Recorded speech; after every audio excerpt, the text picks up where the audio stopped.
اگر میں نہ بھی پڑے تو خیر خوار ہی صحیح، اور اللہ تمہارے کاموں کو دیکھ رہا ہے۔ بھلا تم میں کوئی یہ چاہتا ہے کہ اس کا کھجوروں اور انگوروں کا باغ ہو جس میں نہریں بہ رہی ہوں، اور اس میں اس کے لیے ہر قسم کے میوے موجود ہوں، اور اسے بڑھاپا آ پکڑے، اور اس کے ننھے ننھے بچے بھی ہوں، تو ناگہاں اس باغ پر آگ کا بھرا ہوا بگولا چلے، پس وہ جل جائے۔ اس طرح اللہ تم سے اپنی آیتیں کھول کھول کر بیان فرماتا ہے تاکہ تم سوچو اور سمجھو۔ مومنو، جو پاکیزہ اور عمدہ مال تم کماتے ہو اور جو چیزیں ہم تمہارے لیے زمین سے نکالتے ہیں ان میں سے اللہ کی راہ میں بھی خرچ کرو، اور بری اور ناپاک چیزیں دینے کا قصد نہ کرنا کہ اگر وہ چیزیں تمہیں دی جائیں تو بجز اس کے کہ لیتے وقت آنکھیں بند کر لو، ان کو کبھی نہ لو، اور جان رکھو کہ اللہ بے نیاز ہے، خوبیوں والا ہے۔ شیطان تمہیں تنگ دستی کا خوف دلاتا اور بے حیائی کے کام کرنے کو کہتا ہے، اور اللہ تم سے اپنی بخشش اور رحمت کا وعدہ کرتا ہے، اور اللہ کشائش والا ہے، سب کچھ جاننے والا ہے۔ وہ جس کو چاہتا ہے دانائی بخشتا ہے، اور جس کو دانائی ملی بے شک اس کو بڑی نعمت ملی۔ اور نصیحت تو وہی لوگ قبول کرتے ہیں جو عقل مند ہیں، اور تم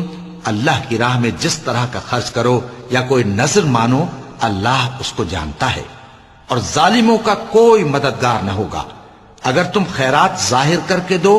تو وہ بھی خوب ہے، اور اگر پوشیدہ دو اور دو بھی ضرورت مندوں کو تو یہ تمہارے لیے بہتر ہے، اور اس طرح کا دینا تمہارے گناہوں کو بھی دور کرے گا،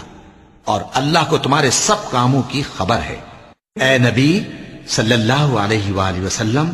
تم ان لوگوں کی ہدایت کے ذمہ دار نہیں ہو، بلکہ اللہ ہی جس کو چاہتا ہے ہدایت بخشتا ہے۔ اور مومنو، تم جو مال خرچ کرو گے تو اس کا فائدہ تمہیں کو ہے، اور تم تو جو خرچ کرو گے اللہ کی خوشنودی کے لیے کرو گے، اور جو مال تم خرچ کرو گے وہ تمہیں پورا پورا دے دیا جائے گا، اور تمہارا کچھ نقصان نہیں کیا جائے گا۔ اور ہاں، تم جو خرچ کرو گے تو ان حاجت مندوں کے لیے جو اللہ کی راہ میں رکے بیٹھے ہیں اور ملک میں کسی طرف جانے کی طاقت نہیں رکھتے اور مانگنے سے آر رکھتے ہیں، یہاں تک کہ نہ مانگنے کی وجہ سے ناواقف شخص ان کو تونگر خیال کرتا ہے، اور تم قیافے سے ان کو صاف پہچان لو کہ حاجت مند ہیں، اور شرم کے سبب لوگوں سے منہ پھوڑ کر اور لپٹ کر نہیں مانگ سکتے۔ اور تم جو مال خرچ کرو گے کچھ شک نہیں کہ اللہ اس کو جانتا ہے۔ جو لوگ اپنا مال رات اور دن اور پوشیدہ اور ظاہر اللہ کی راہ میں خرچ کرتے رہتے ہیں، ان کا صلہ ان کے پروردگار کے پاس ہے، اور ان کو قیامت کے دن نہ کسی طرح کا خوف ہوگا اور نہ غم۔ جو لوگ سود کھاتے ہیں وہ قبروں سے اس طرح حواس باختہ اٹھیں گے جیسے کسی کو جن نے لپٹ کر دیوانہ بنا دیا ہو، یہ اس لیے کہ وہ کہتے ہیں کہ سودا بیچنا بھی تو نفع کے لحاظ سے ویسا ہی ہے جیسے سود لینا، حالانکہ سودے کو اللہ نے حلال کیا ہے